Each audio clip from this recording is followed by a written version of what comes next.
Hola, buenas tardes. Hello. No soy tan atrevido como Daniel y me I'm preocupa not si la that daring. cortada, si no me la voy a jugar tanto como él. I'm not going to bet that much because my demos have been prepared. He's very courageous. I'm going to make an introduction. Soy Alejandro My name is Ramos, Alejandro Ramos. bastantes años. I'm working in Antes me security for dedicaba a many la years. I consultoría, was doing consultancy some years ago, España. and I deal with ING security in Spain, and now I work in Telefonica. With a more international approach. I'm the person in charge of digital security, you know. In the case of WannaCry, I'm the last person responsible for the WannaCry. Fortunately, it didn't affect us and affect the good work that was done and the help that we gave to other companies. WannaCry wasn't a catastrophe.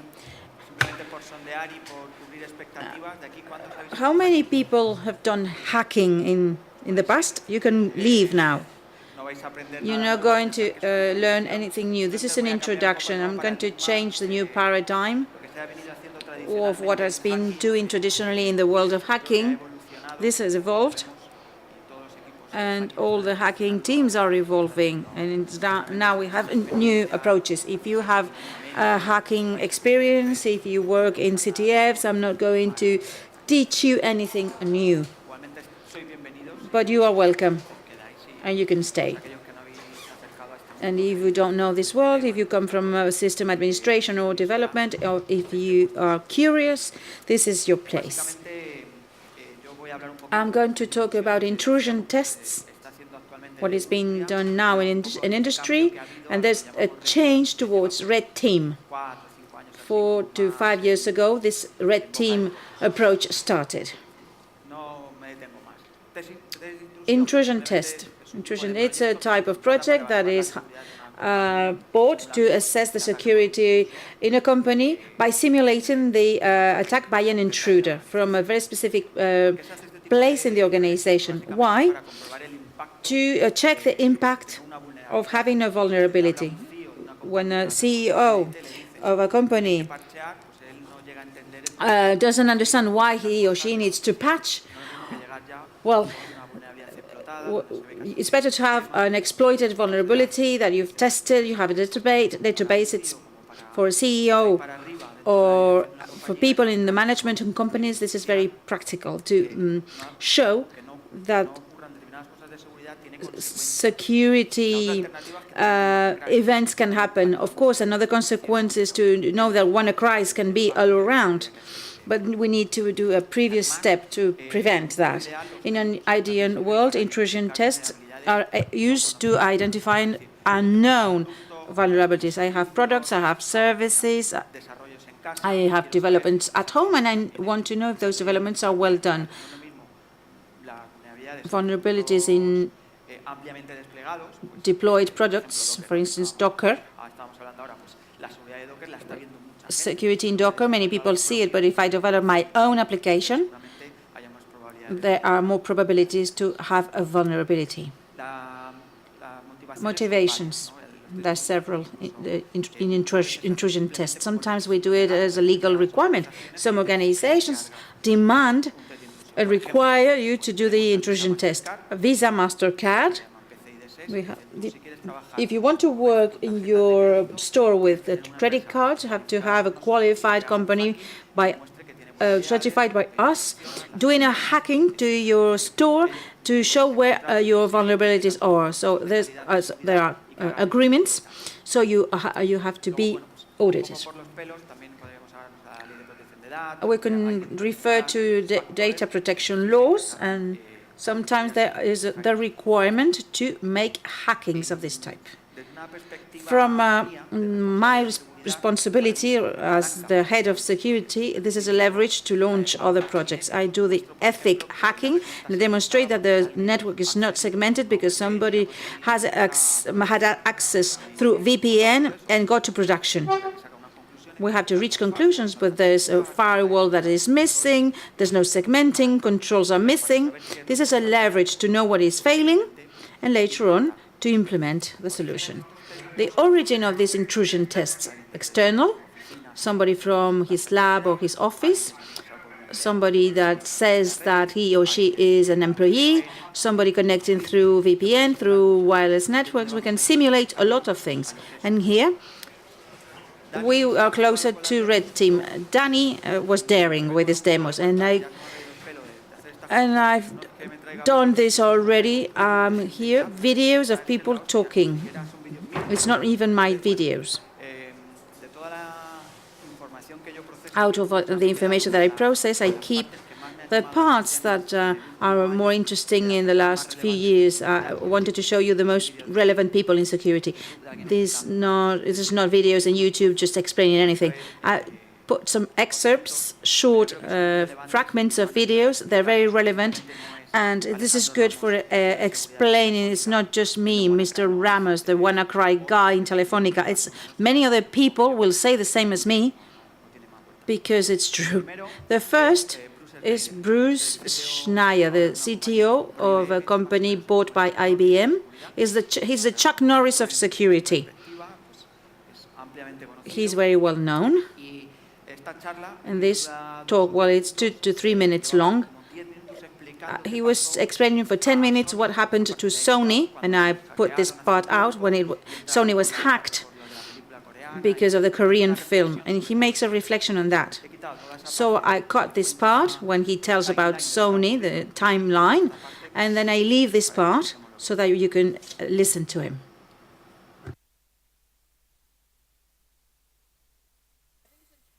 ¿Le podéis dar audio, por favor? Sí, sí. Va a fallar el vídeo, el audio. No. You see, now it's the audio failing. Bueno, está subtitulado. It's subtitled. Contingency plan for videos. Let me a moment. Give me a sec. Give me a sec. ¿Lo oís ahí arriba o algo? Can you see it? No, the technician is now running downstairs. A ver. Voy a quitar el vídeo un momento para ver. Bueno, yo volumen tengo solo. Got the volume okay. Vale. Sí, puede ser, a ver. Sí. Ahí se oye. Vale, entonces. Can you hear it? Que te he dicho de tocar mi portátil. Mi novia es esa. Mi novia lo que quieras, portátil no. Es broma, cariño, es broma. Es broma. Esta noche ya sé dónde duermo.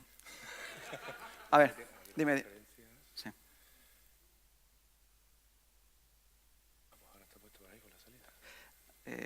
No, aquí no. No, ese es el HDMI, lo tienes que poner por la salida. Ah, vale.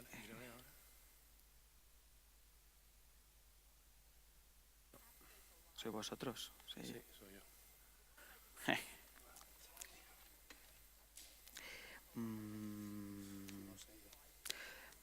Bueno, si no, como tiene subtítulos y le quito el... Well, there's subtitles in the video.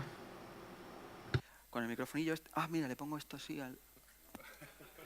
I can put my microphone next to the computer for audio. No, tampoco suena. Espera, que a lo mejor con el...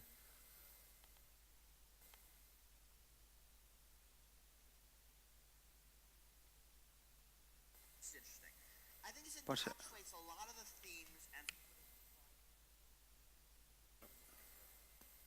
A ver, deja, venga. Da igual. Que se apañen. No pasa nada.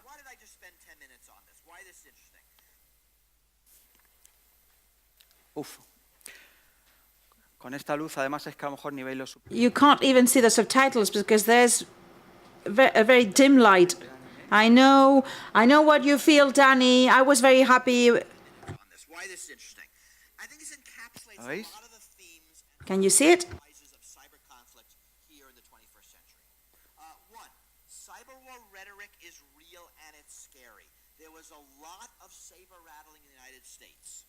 Former Speaker of the House Newt Gingrich calls this pure cyber warfare.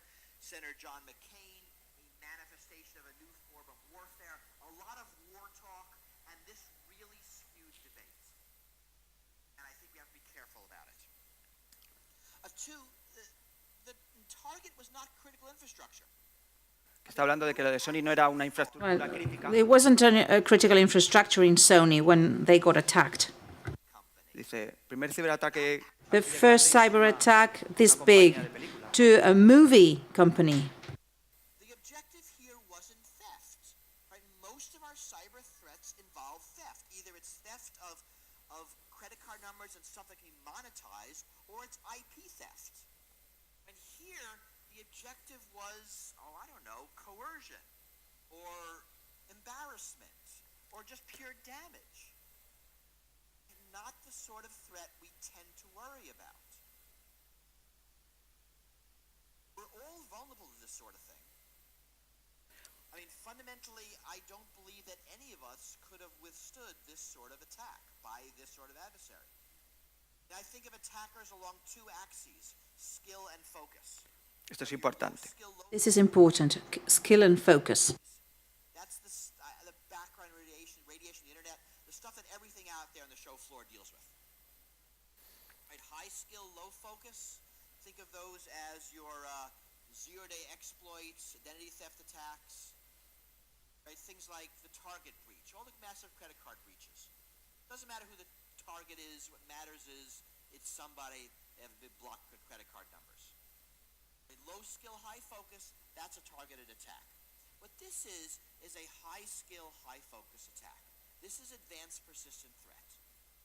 And the difference that matters is absolute versus relative security. Against a low-focus attack, what matters is, are you more secure than the guy next to you? And if you are, you're doing great. Against a high-focus attack, it doesn't matter if your security is relatively better than anybody else. What matters is your security better than the attacker's skill?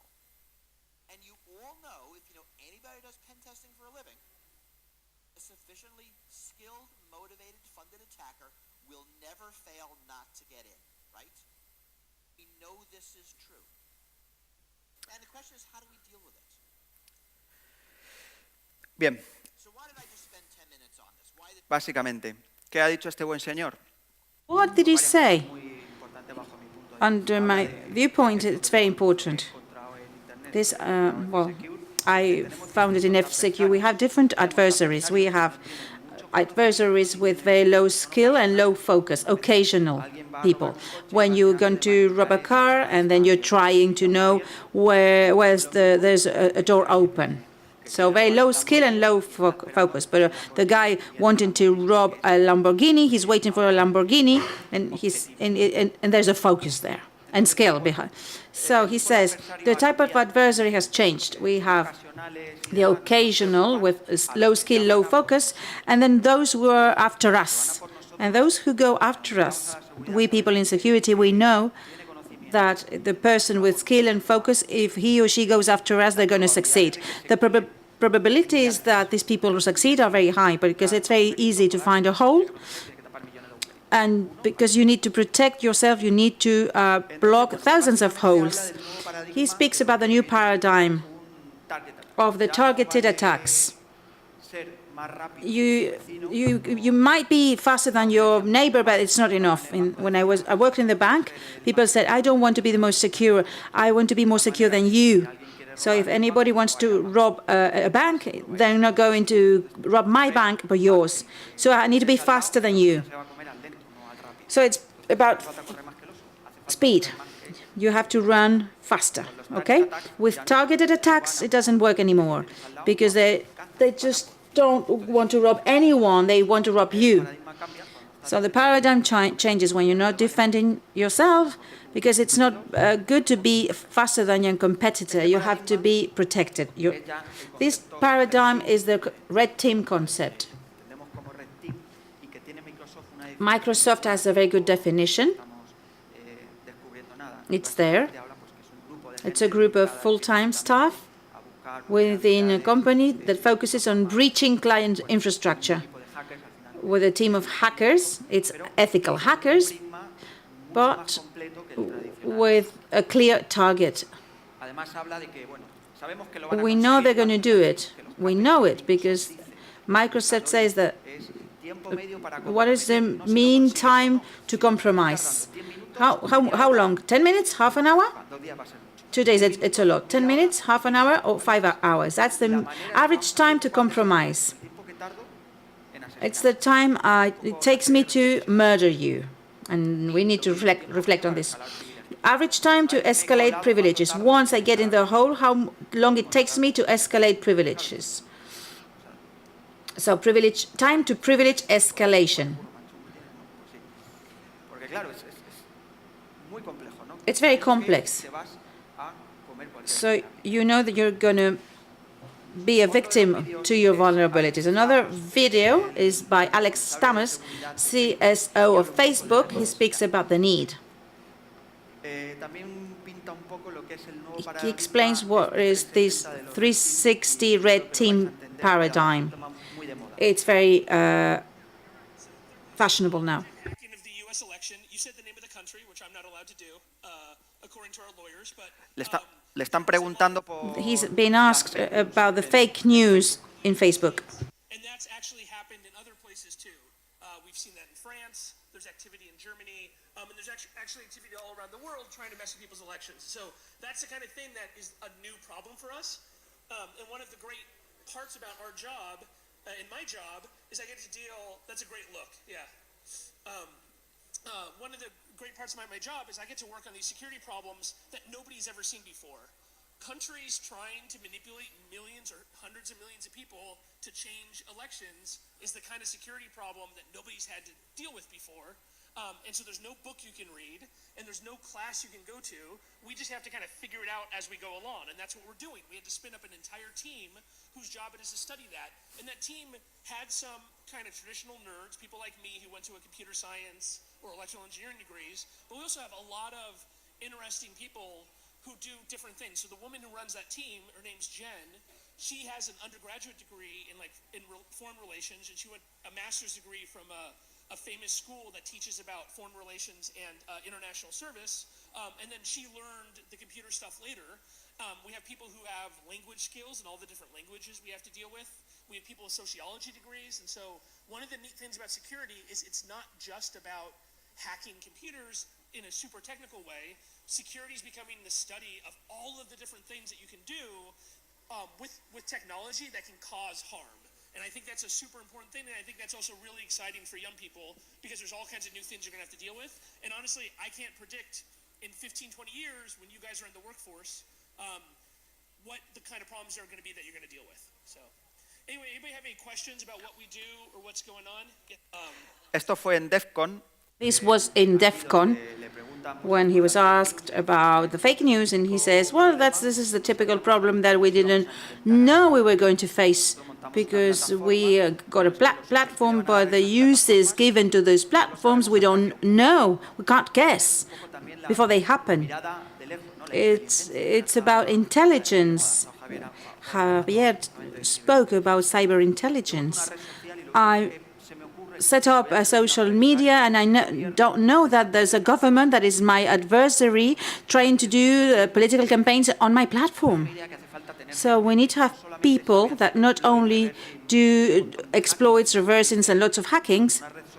In Facebook, there are many languages, socio-political matters. You need a security team that is completely different with complete and full knowledge, not just technological knowledge and expertise.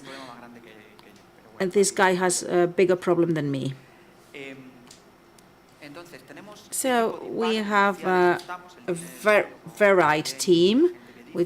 He says that the team is fantastic, but there's another team that tries to solve these problems. It's called the Blue Team, and Microsoft has this team, a team of people that are there to stop incidences and to improve the security systems. They put in patches, and they repair what others have broken.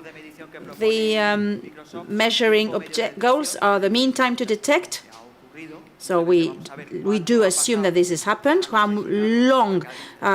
much time has gone since you've been murdered to the detection? sometimes there are months since they sent or launched until they're detected. So we need to reduce this compromised window.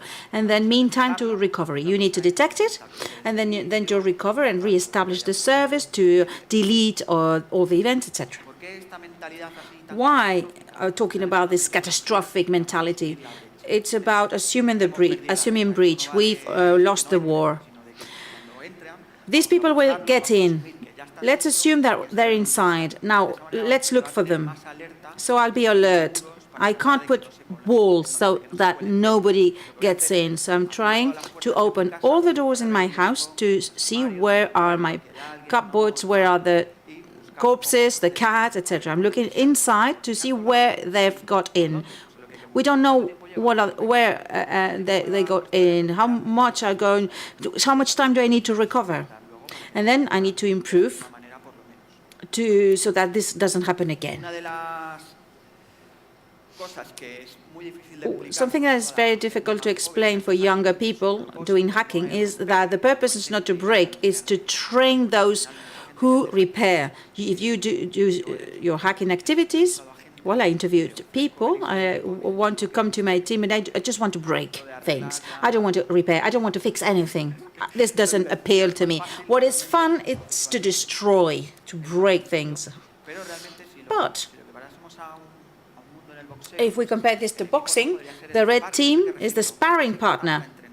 This guy trains the blue team, who needs to defend itself for a better antivirus, repairing the holes, repairing the walls. And it's the paradigm between the red team and blue team. In big companies, this is already working. We have the red team. It's called red team because it's very easily identifiable. The blue team is the CERT, incident response team. Then we have other terminology. You know that the marketing are very powerful. And then we have the purple team, the pink teams, the gray, purple, lighter teams. So it's up to your imagination. But there's a red, there's a blue, attacking, defending, and the defending team has to solve the problems. What are the different phases in the stages?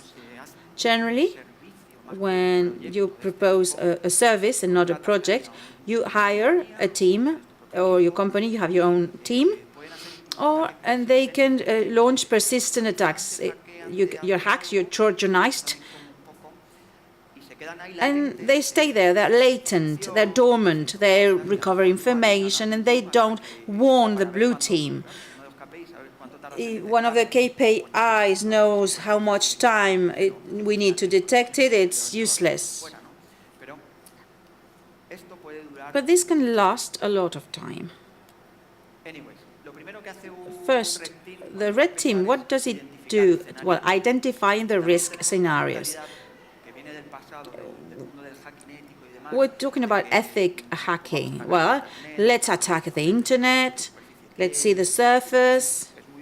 It's very typical, but in a practical world, history has told all of this in past attacks. But sometimes the fastest way is to get into an office, take a PC, take the hard drive out, to take the passwords, and you know the password, and you enter through VPN. It's so easy.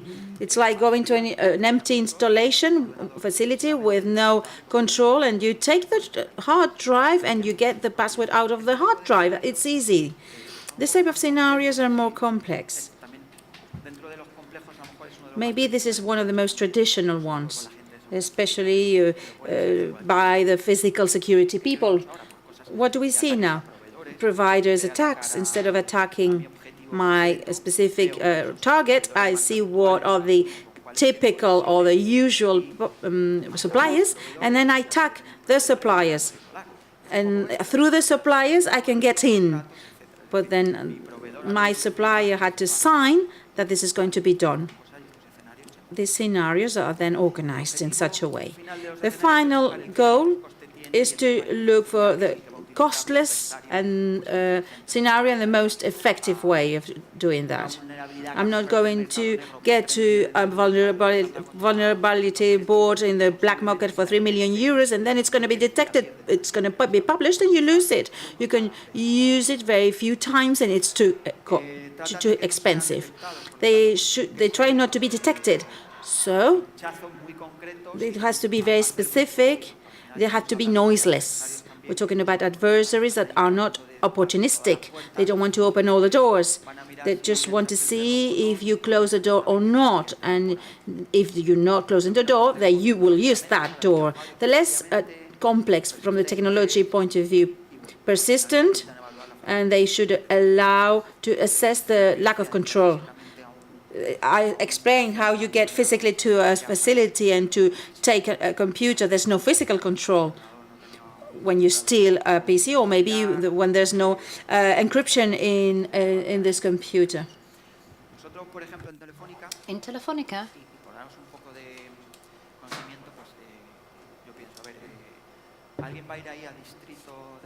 do you think, is somebody going to go to the Telefonica district in Madrid, where we've got 13 buildings, 500,000 security people with dogs, security staff, we've got 3 million antenna around the world. What do these antenna tower have? There's one up in Trujillo, the Guadalquivir. Maybe somebody might go there at night and plug in their laptop. It's far more simple than to find a vulnerability in a website that would take ages. So this mentality,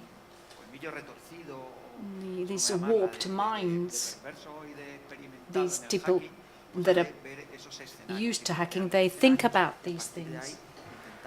And they think about those scenarios and think about which ones will be most effective. This is a slide of FireEye, and they set up these, and this is why I like it, that's why I thought I'd bring this story here to tell you about it. This is stages. You have an initial recognition stage and a compromise stage. You establish a foothold, you escalate privileges, and once you escalate privileges, you can move internally in the organization, you can carry on moving, move laterally, keep your presence, and then you get the information, and then you filter it, you leak it, and you publish it on internet. I'm going to go back to the videos, because to understand it, and this is the best video I've actually ever seen in the last 5 years, at the end you've got a link to the YouTube, and the subtitles are in English as well. And this video is by the person in charge of TAO, Tailored Access Operations, which is the team of hackers that the NSA have to attack governments. I mean, I know that sounds odd, but it's a TAO. It's a TAO. They've got a budget. So there's a team of hackers, which is where Snowden came from, the Eternal Blue that generated WannaCry. These are the group of hackers that are most evolved today. And 5 years, we're 5 years behind them here. So they can attack different governments. So let's go to those at the top of the top, those that invest millions of views in vulnerability.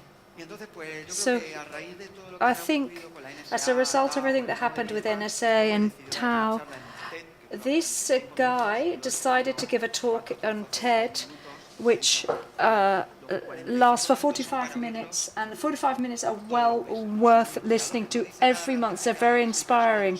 He doesn't say anything that you don't know, but the fact that he said it is so what makes it so worrying.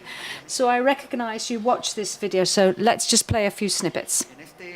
And on this, in this snippet, just to explain what he's going to talk about, he talks about all these different stages And the video tries to explain to us what to do so that somebody like him can't get into your organization. He gives recommendations of what should be done to make life difficult. About what to do to make life difficult. I've removed that. So he tells us what he does, and so that you know what you should do to rectify it. And like I said, these guys are cutting edge. Reconnaissance, nothing that you've heard any person say, those of you that work in hacking, it's not the same as me saying it.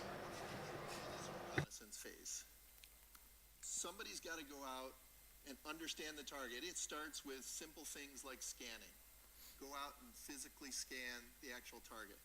There's understanding important people or email addresses from that activity. Contra los correos, la gente importante. About the email, important addresses. So it really is, what can you learn, what can you understand? As I said earlier, our key to success is knowing that network better than the people who set it up. Conocer la red mejor que los que la han configurado. It's just repeating in Spanish what the guy on the video is saying in English. Tirar de chuleta, como yo.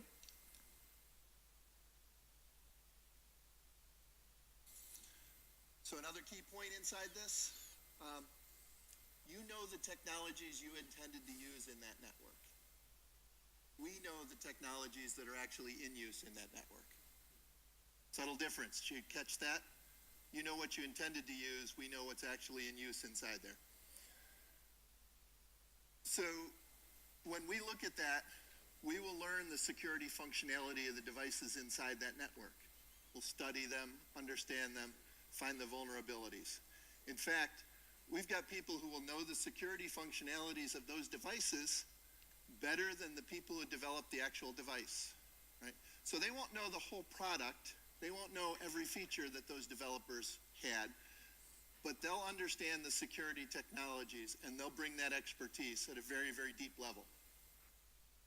So inside that, it's minute attention to detail inside that security layer. Again, knowing the network, knowing that space. So what does that mean? We apply the focus and energy to look at those details. Will you, as people who have important things to protect and hold dear, will you put in the energy to understand the network, understand the devices, and configure and use them in the proper way that would prevent exploitation? Conocemos los dispositivos mejor que los fabrican, básicamente dice. Entonces, el que lo fabrica, pues tiene 5.000 personas haciendo un producto, pero a lo mejor los que están haciendo la seguridad son 8, y los 4 que tiene pues están buscando fallos en esos dispositivos. Además, se habla de las configuraciones, es decir, tú sabes para qué pones el dispositivo, pero no tienes claro todo lo que hace ese dispositivo.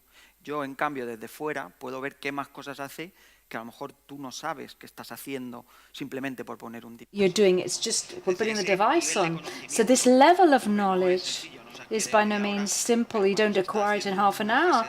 But when you're in the reconnaissance stage, that's what they're trying to do. That is, they know the network better than you.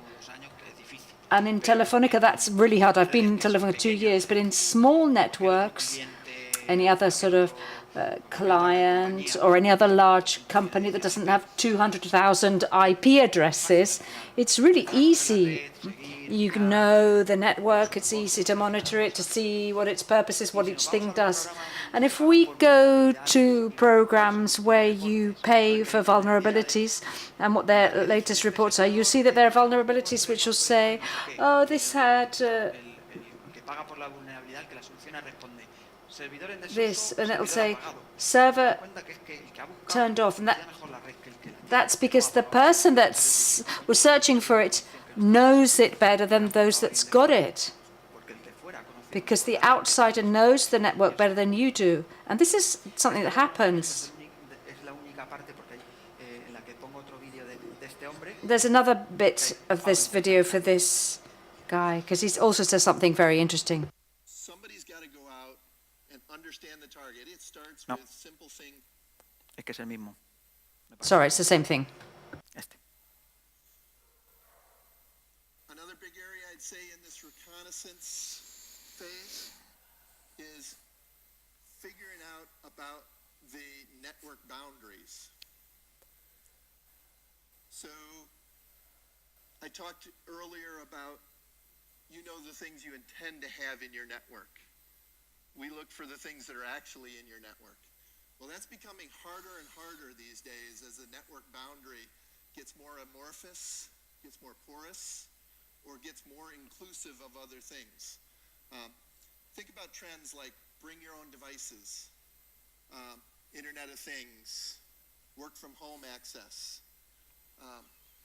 These have really created situations where interconnected network elements are under varying administration control. Right?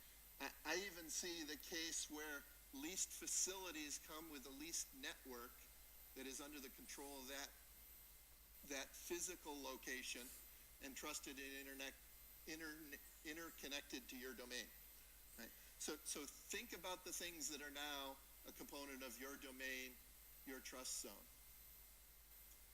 Cloud computing, right? Cloud computing is really a fancy name for somebody else's computer. If you have your data in the cloud, right, you're trusting the security protocols, the physical security, all of the other elements of trust in an outside entity. May be done right, it may not. You may have varying degrees of understanding about what's inside that cloud, but they are now part of your risk and liability. Basically, where does your network end and where does your supplier's network begin? You're using the cloud, using IoT, and that's what's so important about the TIM network. You can't just give it to your suppliers. The thing is, you've got to guarantee that the network that includes you is protected. And history has shown us that through suppliers,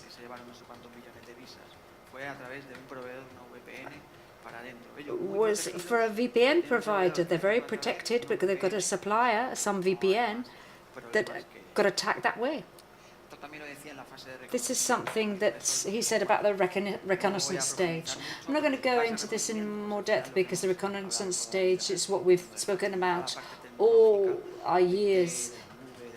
The IT, the cloud, BYOD, the IoT and OT, which are both basically cameras and other devices that exist in industrial parks, suppliers, employees, and physical installations.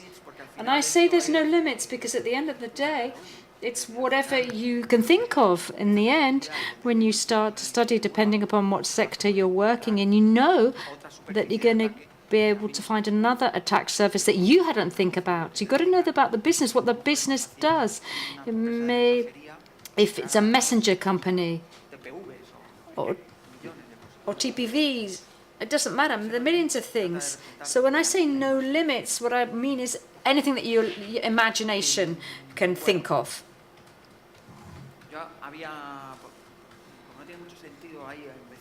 As it's not very meaningful to talk about identification, I mean, these are all the references.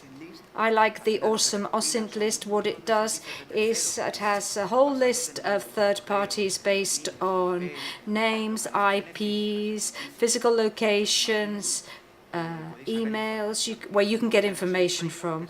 And the other one, OSINT framework, which is the diagram that you can see on the right, which is a whole series of links to tools that can be used precisely for this. Here I've brought with me, I had brought a virtual machine to see a simple example of this. With a tool.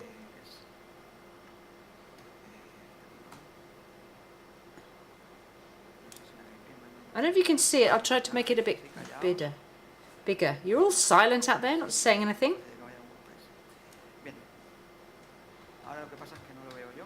No, I can't see it. Basically, here we've got a tool that does this, but it's one of the 7 million that are out there, and all they do is ask for a domain, and it makes queries to APIs and searches and tries to get domains. What it does is it explores services. Here, it's carrying out 300 queries to 300 APIs, it's scrapping websites, and in my past, I did something similar. I did it with big data. But this is so big, and here you can put so much information that you could talk forever and ever. And we end up with a whole series of subdomains.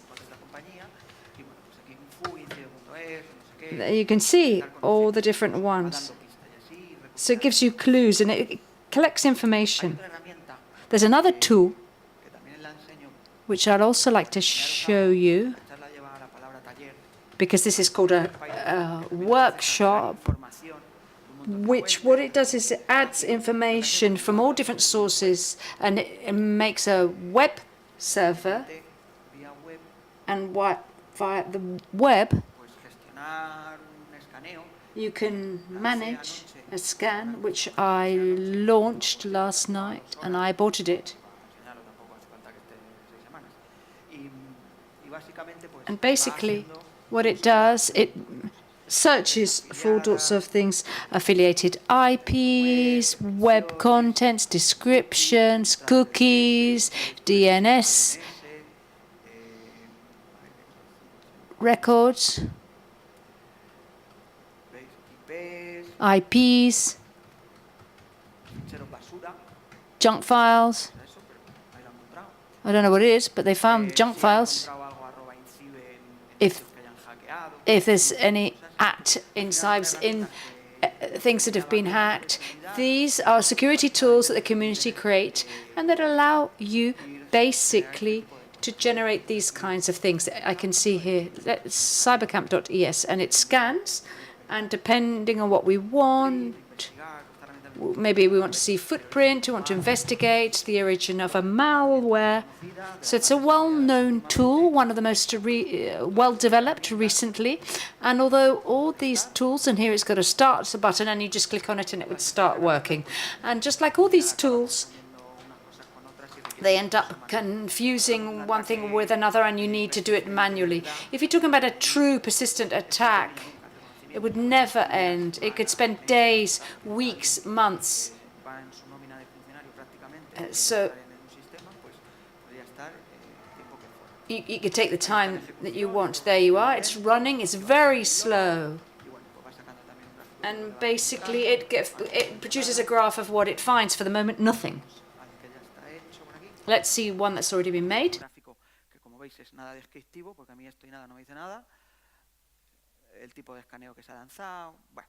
It shows a sort of scan that's been launched, so it's a tool. And there are hundreds like these. Once I've got my mouse back. Okay. We have a surface. So let's now move on to the first stage, the next stage, which is called the first intrusion. Let's see what Rob Joyce says about the first intrusion.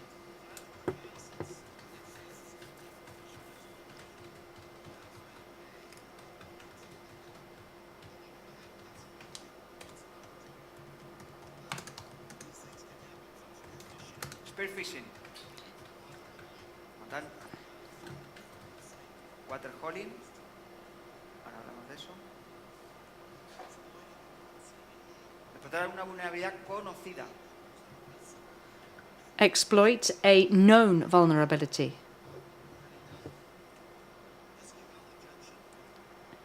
Waterholing, spearfishing.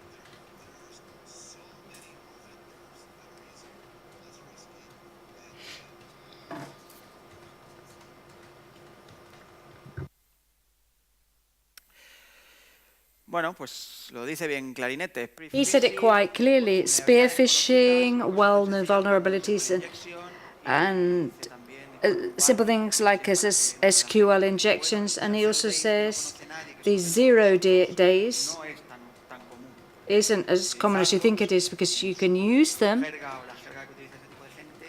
in the jargon of these kind of people. You could burn them if somebody detects them and publish it.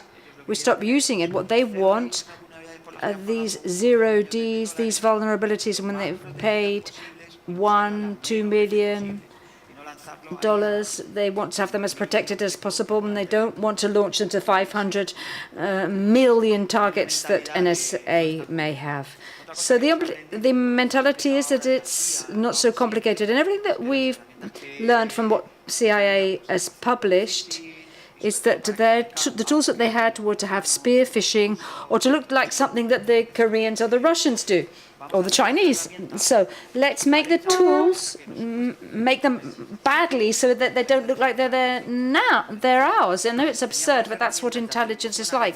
It had more tools and attributes to third parties so that people don't think that they're theirs. They don't want a very developed 0 day.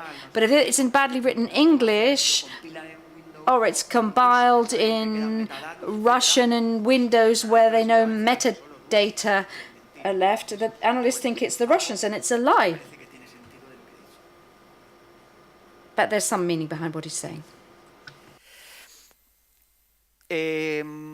Los mecanismos más habituales para hacer The most efficient mechanisms for intruding is sad to say,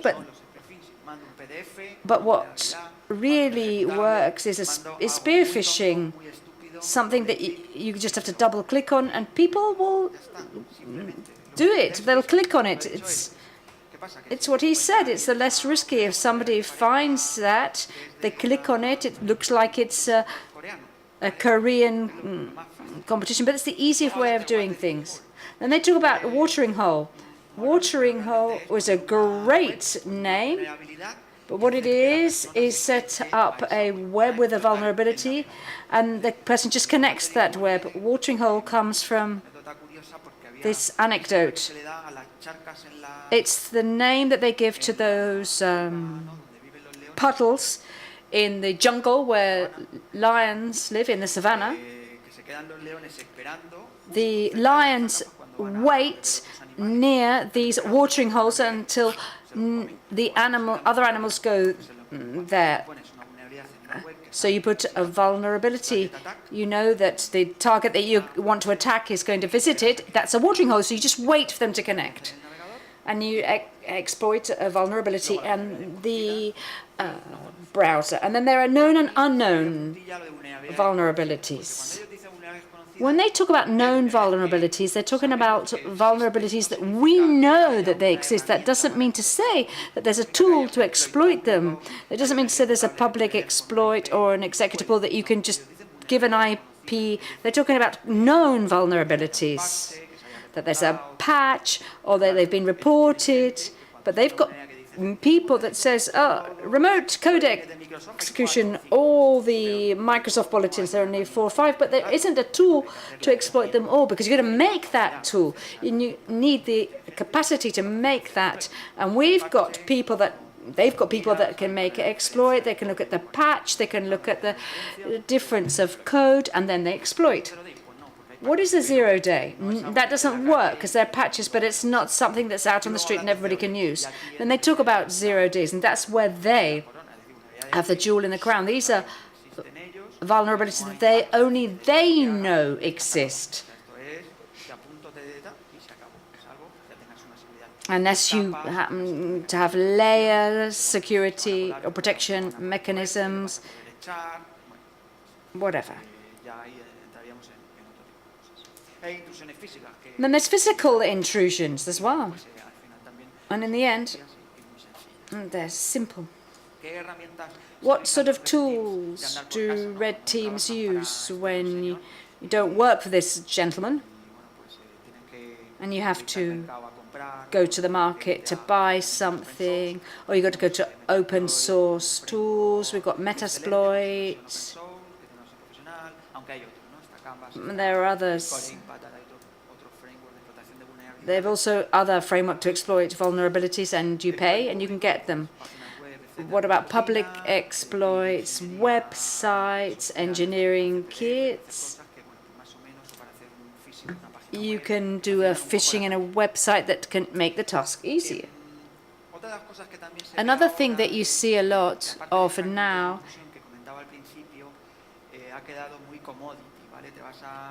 is the commodity thing. You can go to any company that sets up servers, and they've got a hacking team. But there are others say that they've got teams that seek vulnerabilities in a Chrome or in big problems, but vulnerabilities in products that don't have such large security teams. These red teams are usually people that can make malware or exploiting to try to find vulnerabilities that are known or unknown. Pen testers, people that are in social engineering, physical intrusions. There's a whole range of people in these red teams. And it would seem not, but each of them is specialized. It's not the same somebody who's programming a backdoor as doing an exploit. It's basically used and has a more overall picture of the platform that they want to access.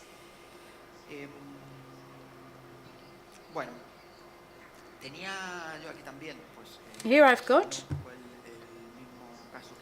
I want to follow on from the previous case, a couple of demos of a waterholing of an office product. I don't know if you're going to find this meaningful or not, but let's try and see, because you've just got to double click on it and see what happens. There's no fail risk, or there shouldn't be a failure risk. I know you can't see anything, but that's deliberate. There is the virtual machine. I couldn't find it, but I've found it now. I've got 4 virtual desktops.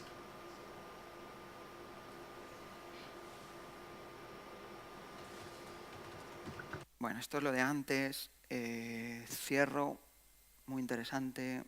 Muy interesante. This is something that I showed you earlier, but I'm going to close it. If I was with Docker, it would have closed itself of its own accord, of course. It was a joke. I don't use Docker.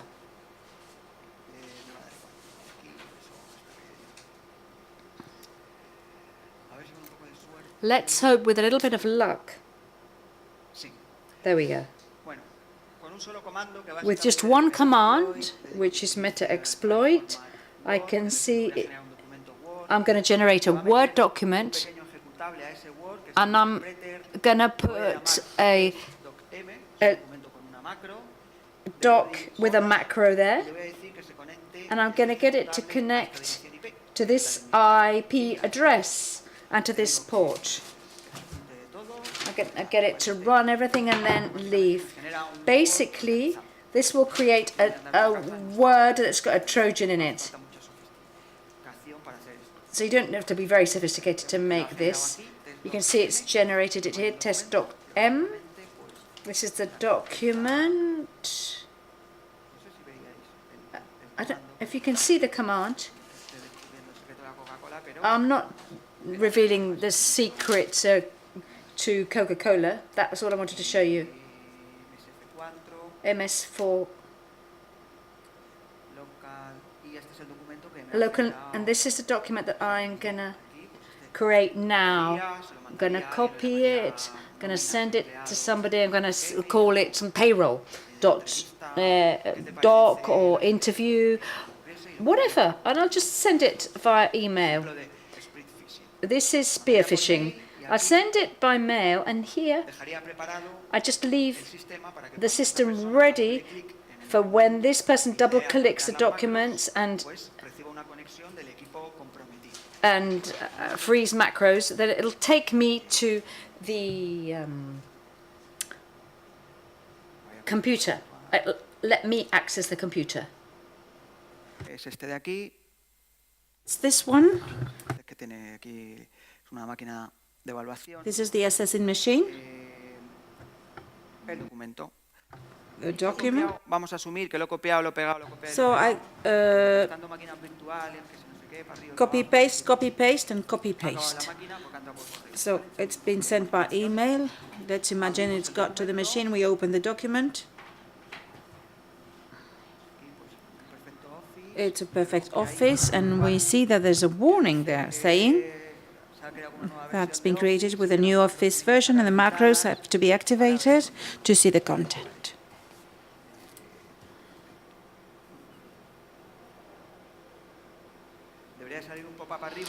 We should see a yellow pop-up saying enabling macros.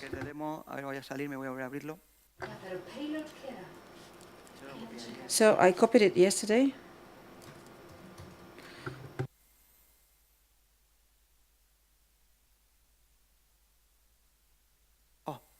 No ha preguntado. Es que a lo mejor se ha quedado grabado. Maybe it's recorded that I already used it yesterday. When they send a document with macros, you say enabling. There's a security warning that nobody clicks on. So this is the small warning. The Metaxploit people did this. I tested yesterday, I click and it's been saved because the macros are being executed, and no, because this is the machine is connected. I know that this Trojan was executed. It was inside the document.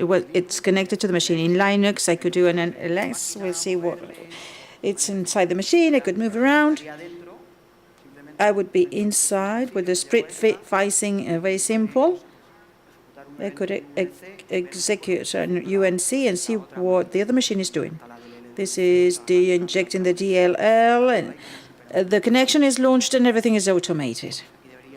And here, I would need to see a VNC, the VNC of the other machine. So I have the virtual machine in my other virtual desktop. You don't see the screen, but I'm here. It's just a chunk because it's VNC. There's a notepad that's open. I'm doing it in the virtual machine, but you're seeing via VNC. Spearfishing. Nada nuevo. Desgraciadamente lo llevamos sufriendo. Spearfishing. So there's a lot of this type of spearfishing in malware, in the documents of this type. There's a clear goal, clear target. For instance, a government. Waterholing with a Java exploit in that web server. We sent the link from the machine. We click, and the vulnerability is exploited because there's a Java that is vulnerable. That's all. In this circle of the different steps, there was another step.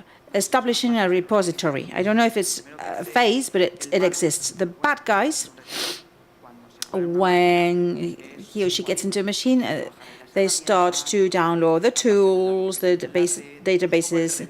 It's a repository for the bad guys, where the guy stores all that he gets. It's the foothole. The foothole, you need to escalate a wall. It's a jumping machine. What do you get there? You get in through a tool, but you're going to do network attacks, lateral movements, password attacks, and you need other tools, and you need to download that into your foothole. From the incident response, this is relevant because you can detect that somebody has created that repository. You see that new tools are included in a repository, so you know that something is happening. So these were the phases of intrusion. But for the one who has to defend, you need to know the kill chain. Within the chain of an intrusion, where do I need to put things to avoid those intrusions? Antivirus could be there with alerts and warnings saying that something is happening. to, well, privilege escalation. It's the next phase. I just have 4 more to show you. Vulnerabilities in the operating system, applications in the own third-party system, Adobe Reader, Java, this type of vulnerabilities, configuration errors. Not everything is vulnerabilities. Maybe there's a configuration error that can cause or allow somebody to escalate privileges. Simple credentials. The privilege escalations are horizontal. I have specific privileges. I can get to another user with the same privileges. I'm not gaining privileges. I'm not becoming a root or an administrator, but I have different privileges. I'm another user. In university world, if I'm a student A, I can be a student B. And there's vertical escalation when I go up. I become an administrator, I'm a root, and I have higher privileges. If I'm a student, I want to be a teacher and I want to have good grades. So these are the 2 privilege escalation modes. Here I brought an example of an unknown vulnerability. In Windows 7, there's more and less in Windows 10. The last version in Windows 10, this is getting more and more complicated, so it's more secure. There are tools that allow you to analyze the patches that are installed in the operating system, in the OS, and it proposes you one. Out of the list, there's no LNS 506. It's an executable, so it proposes you a patch.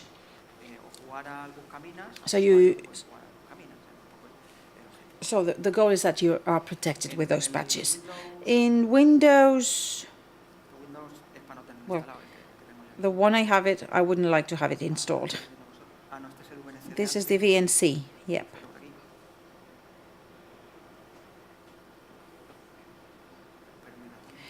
This is my mouse.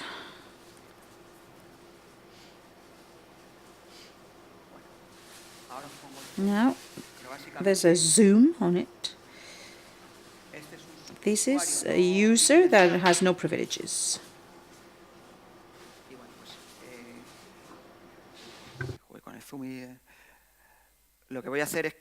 I'm going to load. Well, within the desktop, there's a PowerShell. MS16032 is one that exploits a vulnerability that allows me to be an administrator. So I load it.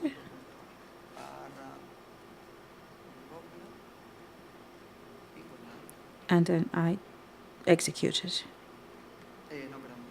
Well, no, I'm just calling the function first.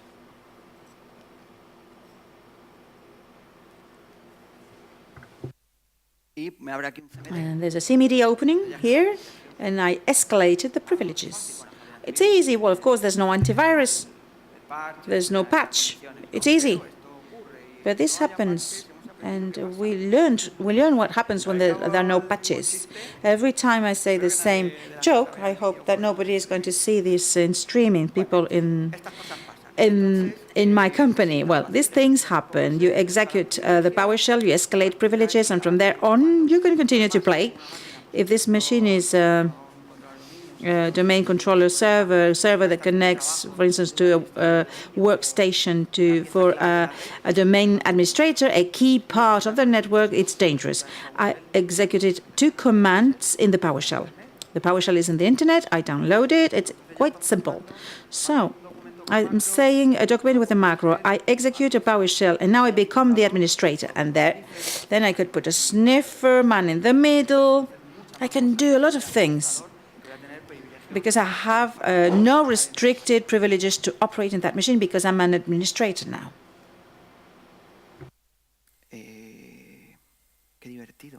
That's fun.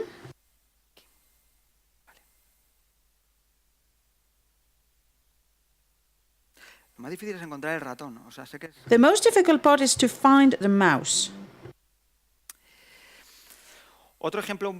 Another classic example in the privilege escalation is the errors in inverted commas in permissions in services that are executed in a machine. This had happened to isolate tunes by Apple or other third-party software. It starts a service when the machine is started. Two problems. When you put an entry, because the services that start when you start Windows are included in the log. You need double commas. Windows looks for the behavior. It calls program.exe, then program files. And imagine that the name of the service is myapp.exe, and so internally Windows tries to execute that first, then this, and finally this. To get to myapp.exe, here this file doesn't exist. This file doesn't exist. And if I have writing permissions for this paths, and within appdir there are 8 more directories. If I have a writing permission in those pathways, I put my Trojan, and when the machine restarts, the service is going to execute with my instructions. That's the normal functioning of Windows. The double commas, and the execution permission. And then there are commas, but the myapp.exe would have a writing permission. But I replace my app with my executable, and I start the machine to start again, to restart. I'm a patient person. Persistence means being patient. There's a command, a ninja command, but there are other tools to review and to check what's happening in a machine. What are the commas, the services with permissions or not, and you have a report at the end. One of them is Power Up. It's a PowerShell. And it does 500 more checks. I'm not going to elaborate. This is to escalate privilege. You can have a register key to install or deinstall a user. A DLL injection, you put a DLL, and when you start an application, you can insert a DLL that in fact executes new code. There's a lot of checks, and there's a report. And it says the next command that you're going to execute to exploit the vulnerability is this one. You execute it, and then you discover it. It's open source, GitHub. You imagine you have 50 million of things in your computer.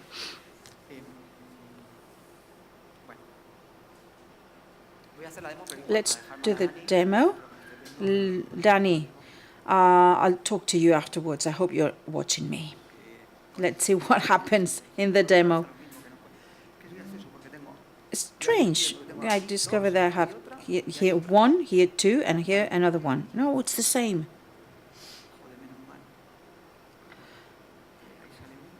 Good God. Okay, that's one, my Windows.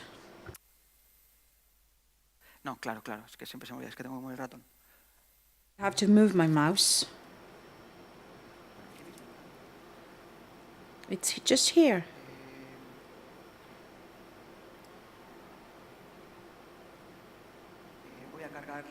I'm going to load the Power App now. I put the zoom on.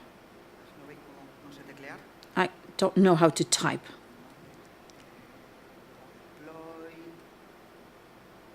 Power Exploit.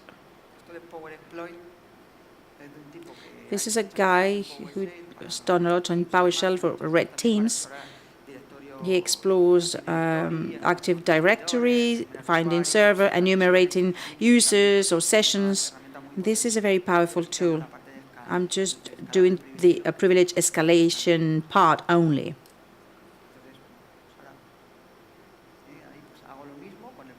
I'll do the same with point-to-point. I load the PowerShell. Yes, I want to execute it. And now I have a lot of commands and functions like invoke or all checks. And this is the report with all the things. It's checking permissions. the auto runs also. Another way of escalating is not through a service, but through what's in the regedit. We have permissions for execution in those files, and we can escalate from there. All the check-ins, XML. In here, more specifically in this virtual machine, DLL service, it says everyone, anybody can modify the executable abuse function. The service binary name SCSI. So you do execute that part, and this binary would be modified in such a way that when the machine restarts, it will be executed and it will do what I want. This guy wanted to create a new user as an administrator. This executable is replaced by 1, and he becomes the administrator for that machine.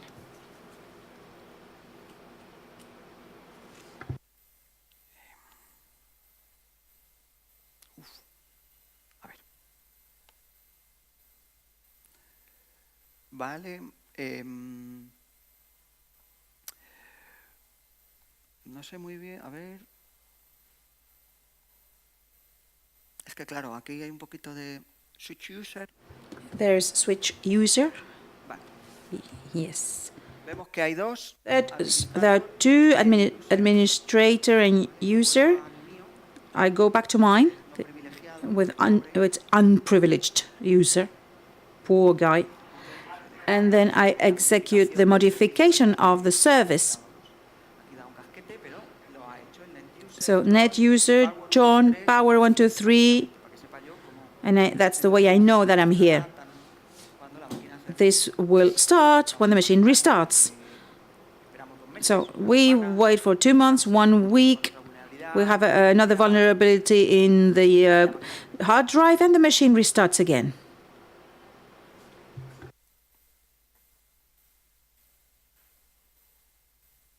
Y como vemos, pues no lo ha creado.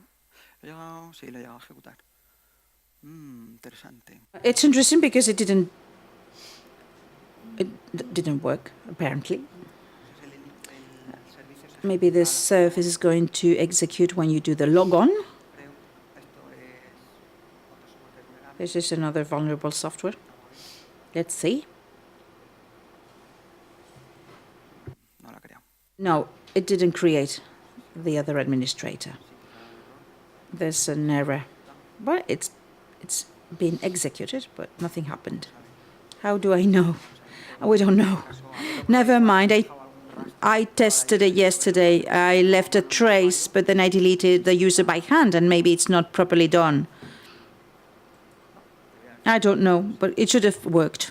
But anyway, power exploit. That's the concept. And permission error, report, etc. This is good for us because I don't want you to just remember the techniques, but the theoretical concept. Various ways of escalating privileges. Once we are administrators, well, we've had to use the exploits. We need to do an internal reconnaissance. In that workstation, maybe there's a person with no access, with no visibility. I have to move around the machine. I need to see the databases, the false servers, the domain administrator. I have to look for the jewel to really see the risk scenario. So we need to know the critical assets in the architecture. For instance, the Active Directory. There's the users, but maybe my customer's database is not there. But at least from the Active Directory, I will access to other places. The identity management repository, database, etc. Once it is compromised, I detect the security elements. What are the antivirus? What are the warnings? Is there an IPS, an IBS? We need to smell what's in there before scanning the ports and the network before generating events. We spoke about KPI, the time to detection, 2 minutes. So we need to know what to do before it starts the warning. So you have to be noiseless and very discreet before launching attacks. How do we do this? Well, asking the right questions. When you get into a machine, you see DHCP, what is the direction of the network IP, DNS, gateway, privileges. There is an ATP filtering through wireless. When you have, or you have to be back home, and it's not easy to take this part. How do I get 4 tera of databases without them realizing? There's going to peak in the network scene. Oh, somebody has downloaded 4 tera. Sony didn't realize. Millions and trillions of gigas were stolen. I've seen filtration attacks through Wi-Fi. A compromised machine with bacon tram. When we take a Wi-Fi connection, we want to connect, we see the names of the Wi-Fi. Because there's the beacons, and through this thingies that cannot be detected because it's not IP traffic. In fact, there is an exfiltration of information. It's you. So this is possible to exfiltrate through Wi-Fi and through DNS and through many other protocols. What does Rob Joyce say about lateral movements? I really love it when administrator credentials or other system-wide credentials are hard-coded into scripts or accessible on the devices.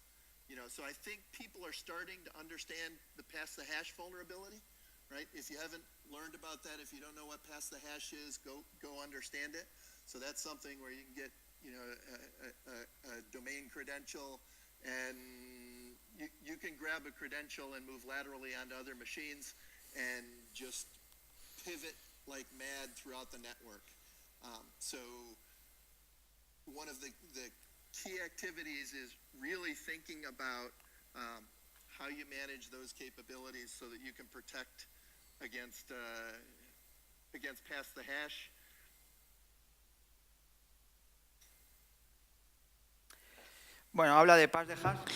He talks about pass-the-hash. It's the most commonly used technique to move laterally. I take the token, the hash, no, not the password, but the hash string, and I use it as a credential. It's like a cookie in HTTP, but in NTLM Active Directory. Why is it possible? If we escalated privileges, we can do the dumping of hashes, depending on the machine. We can even see the plain text password. We can only see the hash of this password. We can use it as an authentication token and connect to a machine as if we had the real password. It's called a pass-the-hash. It's quite well known. It's an architectural problem. And not a problem. It's something that is necessary within the Microsoft world, but there's got no solution. The documents in which Microsoft speak about pass the hash, well, don't use the administrator accounts, reduce your exposure level, especially for your passwords, because they're going to steal them from you. If you do an administrative task in a machine, if you don't want your password to be stolen, you please reset the machine and restart the machine. You can get the hash, but not the plain text. But Microsoft was saying that you have to empty the hard drive because you have to restart the machine to delete the memory password. Well, if you talk about this IT guy, well, you're going to get this password stolen from you. I'm not going to empty all my drive. It's through a Microsoft document, yes, but you put it in the plain text bulletin. There's a struggle there. That's a problem. From this point of view, it's okay. IT and security, we collaborate with. We have this type of conversations. Do I accept it? I'm not going to patch it. Yeah, I want you to laugh again. We can talk about patching if you want. Why do people never patch? Why don't you patch? Because they break things. That's the problem of patching. Microsoft is delegating in me the patching process. Why? In Pass the Hash, they get into a machine, if it's a workstation of an administrator of a domain, and if it's a domain password, oh my goodness, horrible. It's the end. We heard you already. It was almost the last one. Lateral movement. Network attacks, Pass the Hash, other vulnerabilities in other systems. I know a vulnerable Tomcat, a vulnerable Docker, and then I can get into the hole. It sometimes happens because we know the networks better than you, but people know my systems much better than me, in fact. An example that I use, and maybe people are going to laugh because if you've collaborated with this. In the Pass the Hash, there's somebody getting in to a user PC, these are the PCs, and he wants to access to back-end services where the database is, but there's no direct connection because they are in different networks. There's a firewall, segmented network. They try to do things, but suddenly the RedTeam guys say there is a printer server that is connected to the back end. Its Windows has to print reports. And this printer server is in the user network. So we jump and we connect to the printer server until we get to the back end. Something that happens in all companies is that antivirus servers have access to everything. People don't want to have 18 antivirus repositories, one for production network, other for users, and the same for SCCM, with patching platforms, with backup platforms. Any centralized service should be differentiated. User, production, truth, falseness, but we are doubling and duplicating the infrastructure, and we're not rich. We need budget for that. We need a big budget for that. So we go back to the same problems. How vulnerable we are. Can we do so this green line is not that green? Lateral movement. We can see it clearly here. Here I have a demo of how do you pivot from a Kali that compromises the same Windows 7. And then it has access to a Linux. We need a lot of virtual machines. This is the environment. And I'm going to show you a video. Of course, it's not very attractive. But to see the scenario, this is the Kali with the anonymous here. That's Rob Joyce.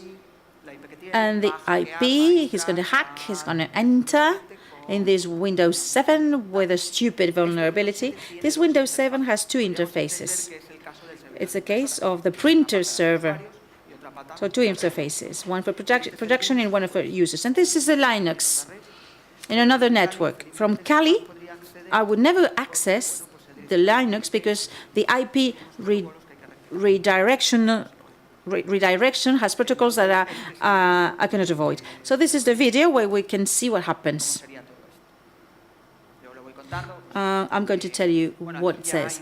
Here, there is a meter printer that is established with a macro. I'm the administrator. Here, there is a privilege escalation exploit. IP config in Windows. So this is the IP number plus a second IP starting by 10. We see that this is the Windows, the virtual machine Windows with the two IPs. It's the Howard's domain. Now it's my home's network. Now it's called Marvel. This is the Linux with this IP.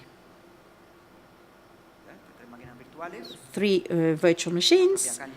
The Kali is this one, where the meter-preter is.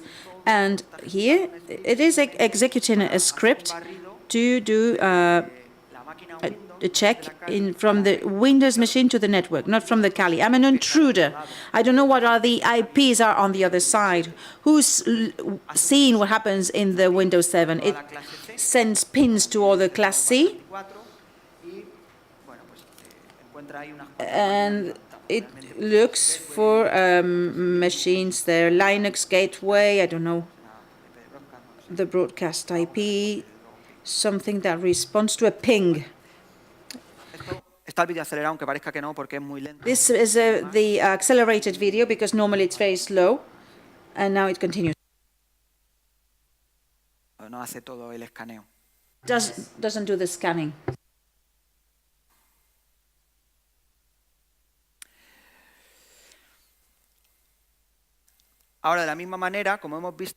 As we've seen earlier, that there's IPs that have been lifted. I just put a router in, and I convert this Windows 7 into a pseudo router, and because I've got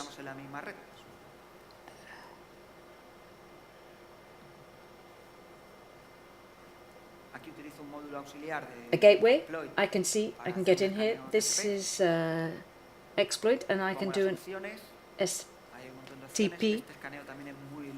This is a very, very slow scanner, but it's a meta exploit. So you have to specify the ports you want to scan and the R hosts. Also, we're going to tune the number of connections. Just a few ports. Let's just put a few in so it's quicker. Otherwise, it'll take hours to scan. There's the typical ones.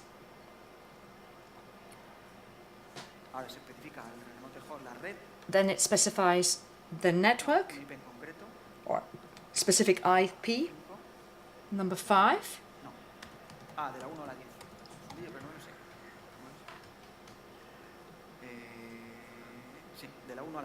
Oh, from 1 to 6. You run it, but it says fault because it's badly written. So you write it properly. And you can see the IP2 pops up, the 2 open ports.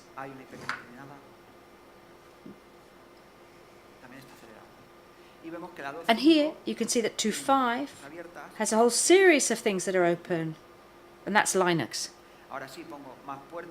Then I add more ports because I'm going to go direct for Linux. I run and it's going to start scanning all the ports. These are ports that weren't there before because it had a smaller reach. And some of them, several of them rather, are vulnerable.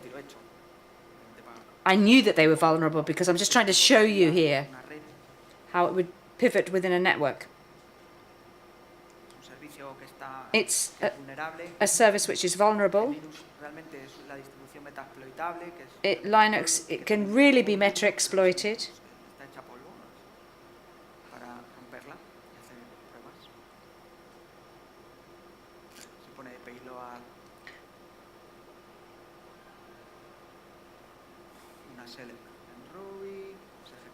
The payload, it's running now, it tells us it's open. So you could run commands, it doesn't have a cron, but it's in. There's not much more to it, just the password, etc. So,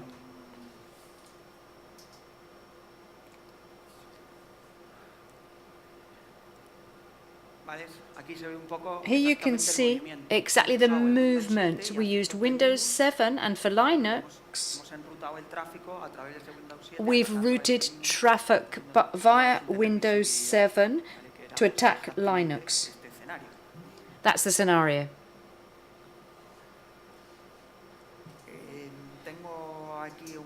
I've got an example of hash paths here, but I don't think I'll use it. It's a very simple example. Basically, we've exploited a vulnerability. I've got a metapreter below. I've got the hash that machine's got, and I can use these hashes as if I'd stolen a cookie in the HTTP, which could be used with an HTTP protocol. And this is something that's a feature of Windows. I can bring PSXX. I can do this if I've got the hashes. It's now specifying the IP address of Cali, which it's going to send the metapreter to. The administrator and the user is the one that's at the top, and their credentials. They can be as tough as you like. That's sufficient for me. And the only thing it does is to connect. It puts the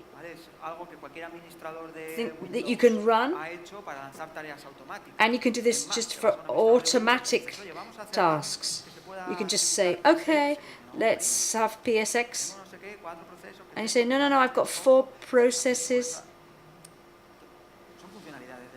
They're just features of the operating system, and people don't use them. But the bad guys can do that as well. So we've used an exploit here. Unresolved problems of security. There are lots of unresolved problems with security. You have to be persistent. It's very simple. You have your administrator, you can put something in its register, you can install the software, you enable remote access, you create a new password, new services. What's important is to go as unnoticed as possible. So it's not the same changing the screen saver. I actually read an article recently of different ways avoiding the auto runs application. That's all those that when you start up that are run. So if you've got an app in the startup which is update of Java and you put full stop comma and another application, you won't see it on auto runs, but it will run. And all you've got to do is put dot comma in a command. These sorts of tricks that appearing in articles and research papers, these are what are used to keep persistence up. When we talk about a professional TAO, there are people, and I'm not going to point the finger here, there are some people that do their own things, they have their own tools, they don't actually upload them to Total Virus, which allows you to make a connection. They're handmade Trojans. Okay. An example of persistence. The meta exploit that we saw earlier can also be used because it's got a module called persistence. What it does is it puts a metapreter there, makes a key, and every time the machine is rebooted, it's initiated. It starts. And finally, let's talk about filtering, which can be more or less difficult. There are some companies that have got USBs where they can browse, and there are others that are completely opposite. You can go there, go to the proxy, you can go off into internet, and you can make use of the first hour in the market, which is when most companies have most traffic. Or it's like as if you go to Zara on sales day. Or travel agents, what about July? You know, go to the peak traffic times. That's when information gets filtered in. But there are more advanced things such as DNS tunnels, ICMP tunnels, or wireless channels. You know, imagination is power. You can even put an underground access point, like RobAP, which is a physical intrusion to install an access point at 7 o'clock in the morning when there's nobody in the company before you go to work. And they only use the access point to get information before any warning being let off. And these are things you have to learn. You have to learn what to do so they don't get an access point. Physical security, how you've managed to reach this point, and all the previous stages we haven't detected anything. But these are just the lessons that you learn, so as to put the necessary security measures up there. And now I'll leave you time for questions and some references to videos. The second one you must watch, and you can't ask any questions until you know how to answer the questions that Rob Joyce asks in the second video. Questions, please. But do use the microphone. Claro que sí.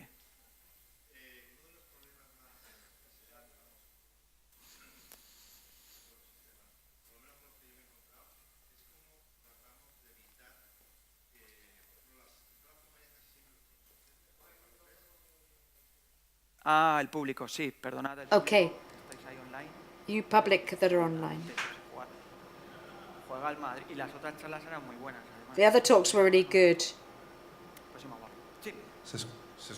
You can hear me now, yeah. Okay. In virtually all companies, ports 80 and 443 are left open.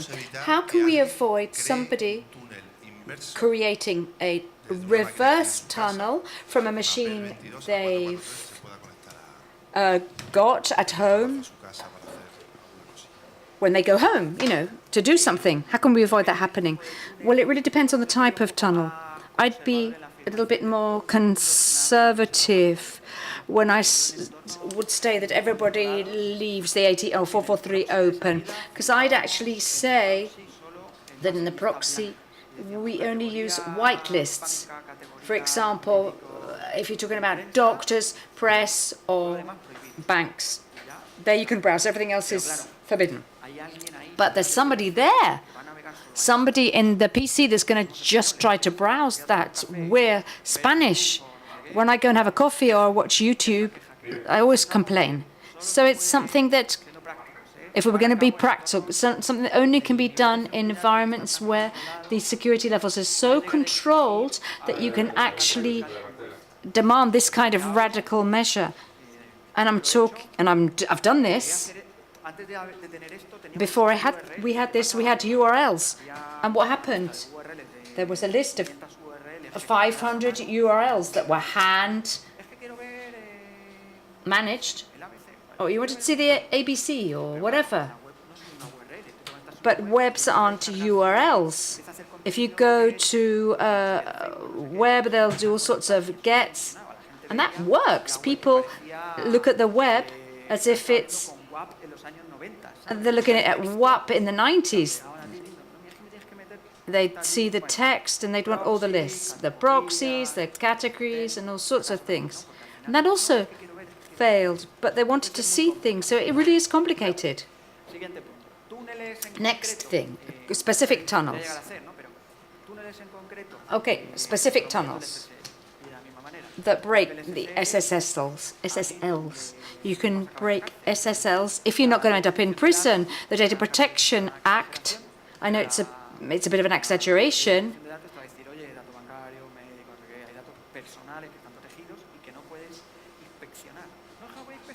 Oh, okay, no, I don't want to. But if you... So you want to... It's a proxy sniffer. Yeah, how can I do that? Entonces dice, pues rompo el SSL y en las So you categorías break the concretas, SSL, and in the specific categories you can say, oh, here you can't break SSL for example, banks, documents in the legal department, etc., etc. y con eso también And podrían with this, librar. Sin you romper can el also SSL, eso es free. imposible. But if you don't break the SSL, it's completely impossible. But there are other advantages. Cuando veíamos que había un post When we see that there's a post con un fichero que ocupaba más with de a 40 file megas, that occupies more than 40 megas, we'll stop it categoría en el proxy de almacenamiento en la nube. because we've reduced proxy categories. Flow, no sé qué, And you can have a cloud, an open se source. conecta a su open cloud, no sé cuánto. So you want an open cloud that's open. Okay, database, up you go. Para evitar eso, To avoid this SSL, el tamaño del lo ocupa we más look at the de size of the post. los geos. Vamos a ver qué estás haciendo. ¿Qué es esto? ¿Qué URL? So you need to see what's being done, what they are, what URLs. Entonces, So, lo cual, having said all of this, como todo en seguridad, no hay just solución perfecta. Si as everything in security, there's no perfect solution unless you can use physical strength, physical force. So I could give you some recommendations that help, that aren't going to do away with the problem. Any other questions? ¿puedo dar explicaciones de estas? Mi compi hackeriano, venga, que estoy deseando. Come on, hacker colleagues. I'm itching for your questions. Venga, por favor. Come on, there must be somebody. Un montón de rato. We've still got a good amount of time for questions. Más una cuestión de opinión. This is more an opinion than a question. Do you think the US is really cutting edge in all of this? You said that. No he dicho que lo creo, he dicho que lo sé. Vale. I didn't say I thought that, I said I know that. Vale, sí, Israel está a lo mejor antes que Europa, pero bueno, Estados Unidos es It's the US. muy, muy fuerte. Está a años luz. It's light years ahead of us. We're worried here about Cosas de primaria y ellos, primary school things. solamente viendo los presupuestos que se Just look at the budgets that they spend on security. militar, en defensa, y lo que se gastan en Military security and defense and what other countries spend, you just get an idea. el mercado, ¿no? Cuando se compran vulnerabilidades, But when they buy vulnerabilities, companies, un imperio, esto, que compra una vulnerabilidad. they'll buy a vulnerability just for $1 million. How much do they sell it for, I imagine? Le meterá de margen, They'll add 15 to 20%, no, just to put the brand on it. años por delante. So they're Ahora, light ahora, years piensa ahead. y dices, "Es que es But if you think about it, Sí, tienes razón. O sea, un Israel what about Israel? Israel's streets ahead as well, yeah, okay. Nobody like the US though. Fortunately, we get on with the US people. queremos ser coreanos. We don't want to be North Korea, believe me. Backup de los datos, eso es Also, they do data backup, which is good. bueno. Sí, más cosas. ¿Coincides conmigo en Do you agree with me están punteros? that they're cutting edge? Sorry, he's asking or saying something without using the mic. Son punteros. Yes, they're cutting edge. Israel son más. But I actually think Israel, Estados Unidos es como un elefante. US is like a huge, clumsy elephant, just tramples on everything. Israel está But I think Israel mucho más sigiloso. is just a lot more subtle. Hace mucho más ruido, tienes razón. Yeah, you're right. The US is a lot noisier. Sale mucha más información. Bueno, también más grande, ¿no? Al final no es lo mismo tener un equipo de But it's not the serán, yo qué sé, same as having this 60. POW team. There's I don't know, there's 40 or 60. Como el Snowden, I mean, if you've got 60 and one goes awry like Snowden, puede estar bien o no, ahí no me meto. I'm not saying that's a good thing or not. I don't know if Snowden should have done what he should. That's a more political issue. But if you've got 60 and one turns out to be a rotten apple, he was a contractor initially, but it's such a big team. I think they're very technologically cutting edge. They've got lots of startups, and Israeli Silicon Valley is very much security conscious, but their operations, maybe actually Israel and the US aren't so different. It may well be that I was going to say iTow is from Israel, but I don't think it is actually. No. Maybe it's an Apple app. I don't know. It's getting a bit late. Come on, you're all tired. Dani, una pregunta. Danny, come on, a question. No has aprendido nada, me estás diciendo. Have you not learnt anything from my talk? Nothing. Dani y yo hackeábamos juntos cuando éramos jóvenes. Danny and I used to hack together when we were younger and I had hair.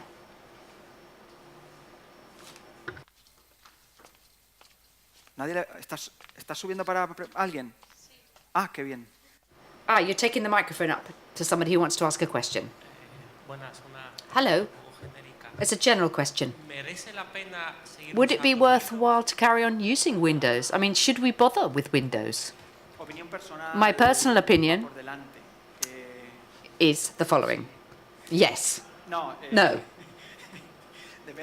It really depends. For what? What environment you're talking about? I like Azure because it's got a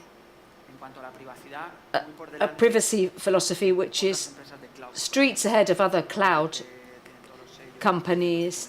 It's the only company that's got all the data protection seals that they get in Europe. They're very much aware of privacy issues. I could talk a lot about the cloud, because at the end you've got Patriot Art and a whole series of other things. But imagine that you've got an infinite budget for all security, but the US has got a piece of paper which says this is a national security matter. Just give me the server. The Microsoft will give it to them, and they won't tell me about it. So there's a point comes in which whatever you do is going to be useless. Having said that, I think it really depends.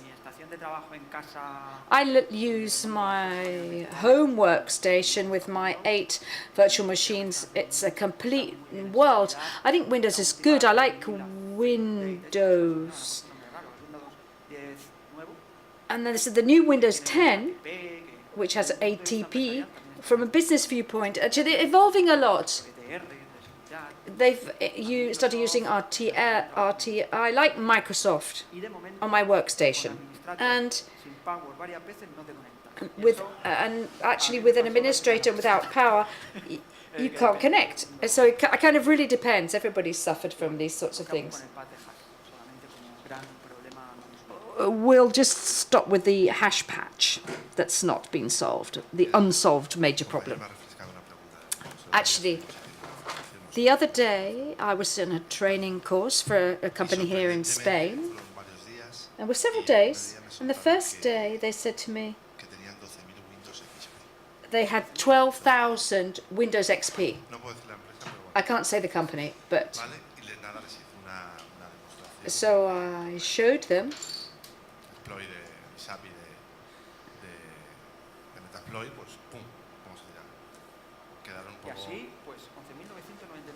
$11,999 more.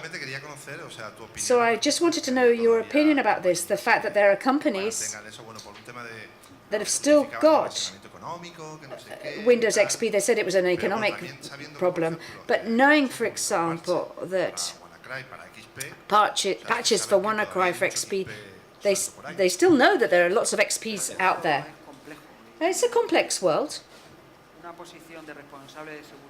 And the person that's in charge of security, their only task, their only duty is to prioritize risks. That's what I'm here for.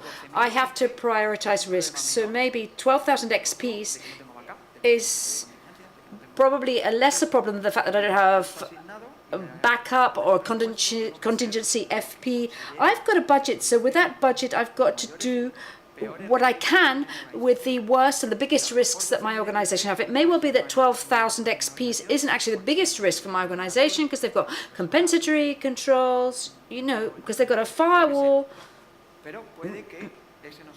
May well be that that's not a priority. I mean, I wouldn't say to, you've got 12,000. I don't know, maybe I've got more.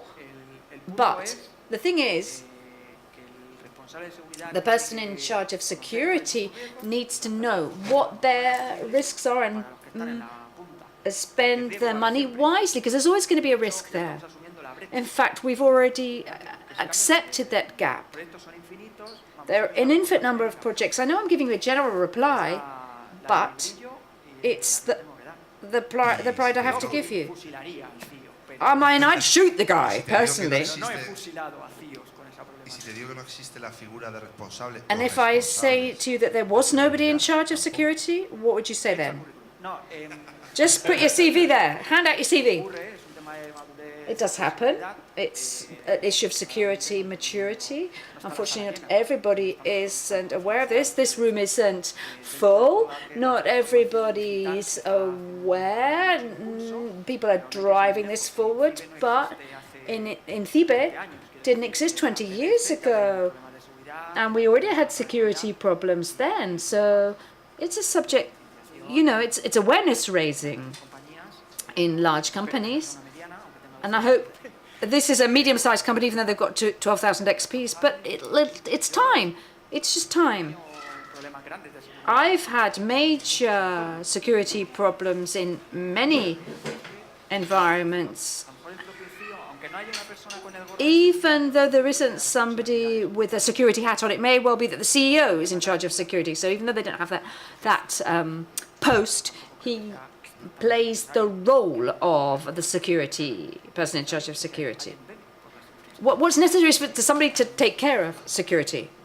Sometimes there's nobody. God, don't I go on? Venga, la quasi última. Come on, the last one. Venga, animaros, porfa. Carita de rec. Sin pelo. Allí al fondo no ha preguntado nadie. Nobody at the back of the room has asked any questions, and there's lots of people at the back. A couple of things. First, I'd like to know how many people are how many people are in the red team in your case? That's a good question. Telefonica, in our case, is three-dimensional. We've got so much security that we don't control it. But Telefonica provides security services. I'm in charge of internal security, so nothing bad happens to us. But there's a friend of mine who sells security to other companies. The person that sells security has got thousands of people working with him. And, well, 1,000, say, or 900 and something. And he's wearing the security hat. He's not the red team. He's the person that can put a firewall on your computer. And I consume services. I don't go to the market to contract services. So there's this knowledge exchange, and there's a very, very big team of hundreds of people. The internal security team, there are also hundreds of us, not in my domain, because I'm in charge of security for countries. There's one that's in charge of security for Spain. And I mean, Telefonica Group has 400 companies in Germany, in the UK, Argentina, Mexico, Peru, Chile, and each has its own security director, and everyone has a red team. So Telefonica Spain, which has 22,000 employees, has a very big security team, a very big red team. In Ecuador, where they've only got 1,000, Telefonica Ecuador will have, I don't know, probably a guy that just plays the violin, goes to the market, and hires in services. It depends. In practice, I didn't reply to your question. However, a lot is all I can say. And they're never enough. Can I ask a second question now? Which is, bearing in mind that you've got a big team, to what extent are you able, when you have to report to your superior and struggle with the CEO, how can you impose the needs of this big team? Because otherwise the CEO wins the battle. Well, to a point.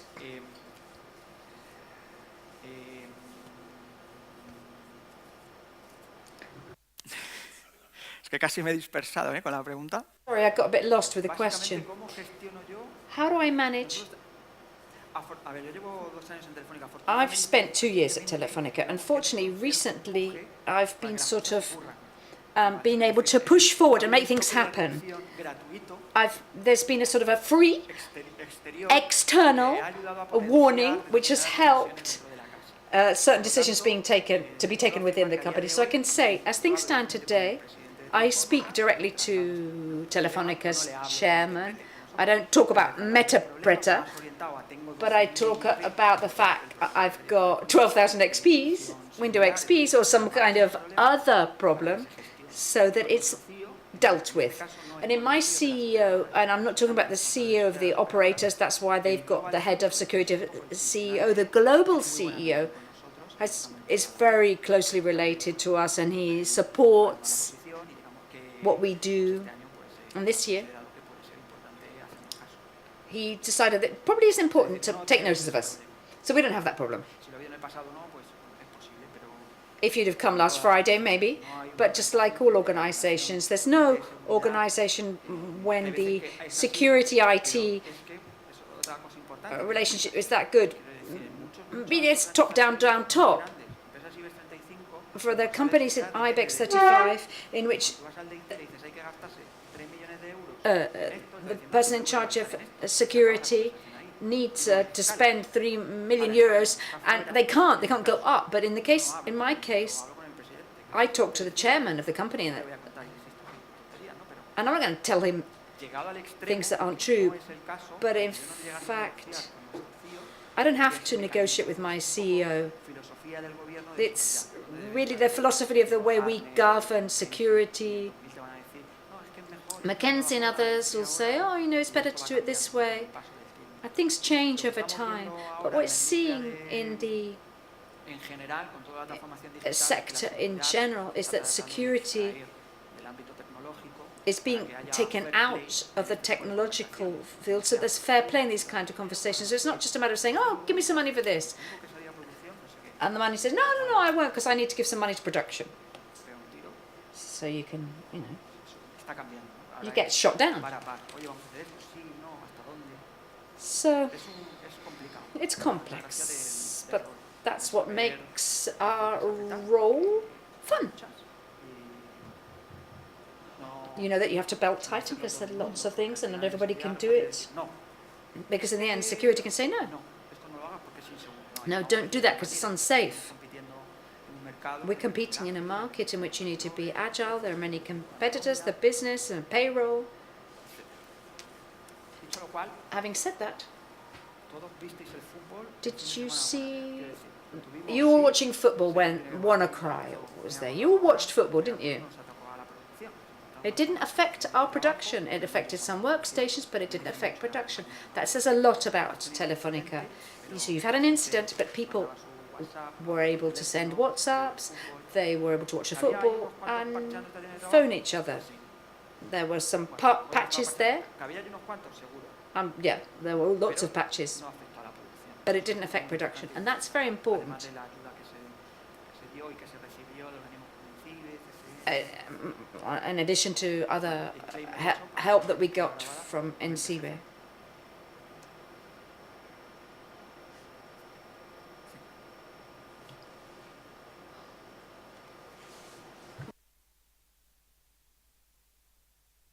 Estas risas cómplices que veo son súper mosqueantes desde aquí, ¿eh? Nos conocemos de vista. Ah, de vista. Yeah, I know you. Well, don't say where you work. Maybe you have 12,000 XPs running. Well, I'm sorry, because I know you have a question. One of the most important problems that we had with the WannaCry is that Microsoft didn't want to have a patch, they didn't want to publish to have out-of-support platforms. But there was a patch for WannaCry, so I thought about that. If you're going to publish it, why don't you give it to us before it happens? Be reasonable. You're waiting for me to ask you for the patch? Well, give it to me now, beforehand. That's my reflection. And maybe Bill Gates should answer this. Bill, if you're watching me, answer a question. Alejandro, I'm sorry, because I couldn't attend the whole of this talk. I was here at the end. A problem that we normally have in INCIBE.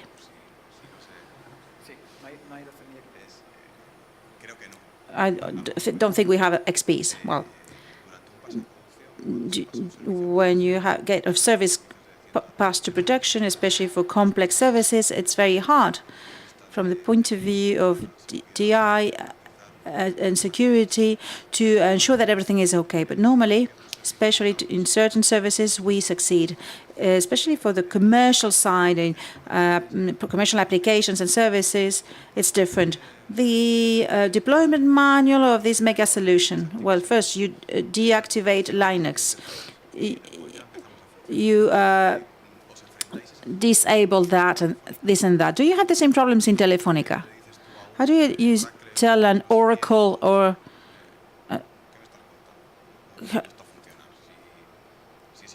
if it's insecure for me? How can you tell those big guys about these problems? Well, it depends on their company.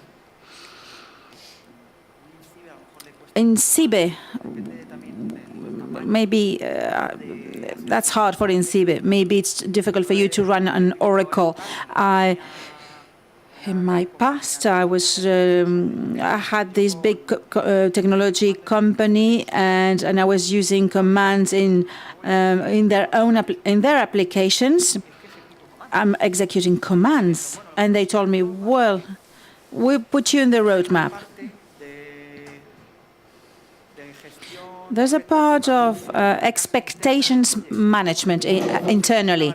If this is a red flag in security, is it viable or not to change our technology? Is this a medium or intermediate worry? Maybe I have to accept it. It's a risk management problem. If you are worried, change your technology. Just fire them, threaten them. If it's something intermediate, if it's you have to manage your risk. Maybe you can change your technology, and your IT or your business or your Sarah IT can tell you that this is nothing. There's no problem. There's a part of government that has to be orchestrated with security committees, with signatures, with risk analysis. This is for me a red flag. This is high criticality, great impact from 500 to 200 million euros. I validated this with my risk department, and I know this is a red flag. You have data protection, legal department, everybody can help you there. And please, you are going to sign it because you want to get it for you, and I'm going to keep it here. And next year, we'll review the same paper. Are you going to sign the same? There's an acceptation of risk. If they accept the risk, it's okay. It's their problem. You have a security committee where you can submit this type of problems with visibility. You need people with empowerment. Warning you, there's a fire, there's a red flag. But I mean, I cannot fight them if they don't want to accept. Well, I was shocked on many occasions because it's about risk management. If you have to do it, well, I warned you. And now it's your problem, it's your responsibility. When there's an incident, we know that you accepted it. Of course, you'll be murdered. But at least you've warned them. You had given all the visibility to the problem. It's your role. And just one more question.